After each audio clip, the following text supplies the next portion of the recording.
some on the right are pointing, like me, we're pointing to Silicon Valley Bank's distraction with diversity, equity, and inclusion. And this includes, according to their contribution records, 73 million to groups related to Black Lives Matter.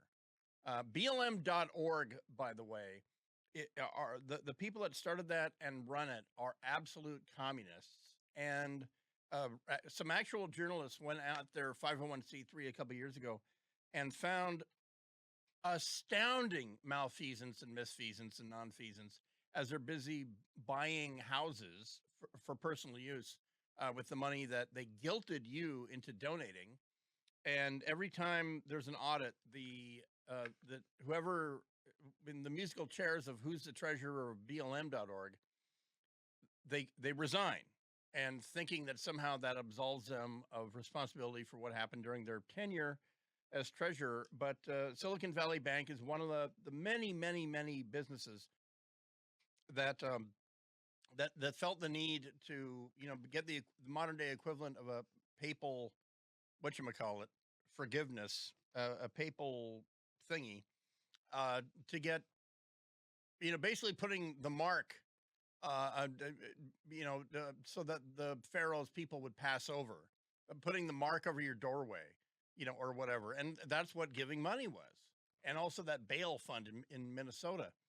Anyway, the database from the Claremont Institute shows that the bank donated around 73 million to the BLM movement and other social justice related causes. Now that money, it's not like that money, you can't go left hand or right hand and say, well, there, but for 73 million, would that bank still be solvent? No, it was in the billions that they had, because of their own lack of due diligence.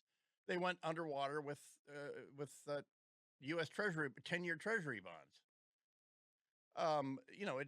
Not everything is a boogeyman, but in this case, the Claremont Institute, tore this scab off about a year ago, or they were telling all these corporations, you think you're buying yourself, forgiveness or whatever, or you're going to get, clean of good racial equity health. Well, this organization is corrupt as you can get with a charity.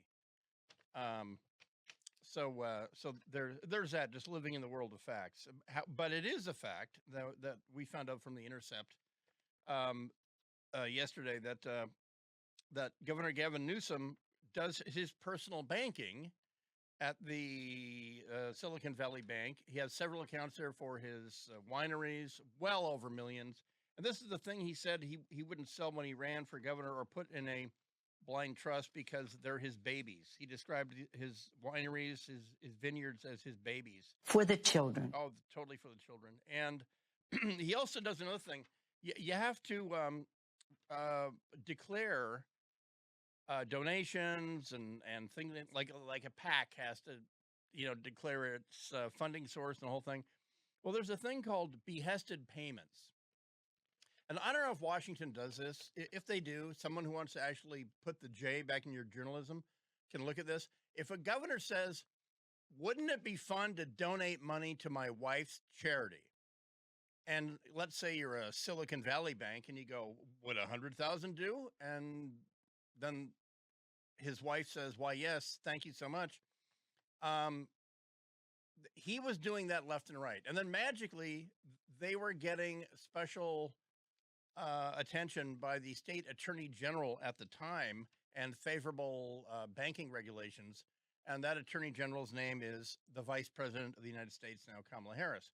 Anyway, they're called behestments, allegedly abusing what are called behested payments, donations requested by politicians for any legislative, governmental, or charitable purpose. Though California law stringently regulates campaign contributions, there's no limits on behested payments like the 100,000 donation that Newsom said, like a mobster, wouldn't it be fun to give my wife's charity $100,000? So it's a bribe, is what it is.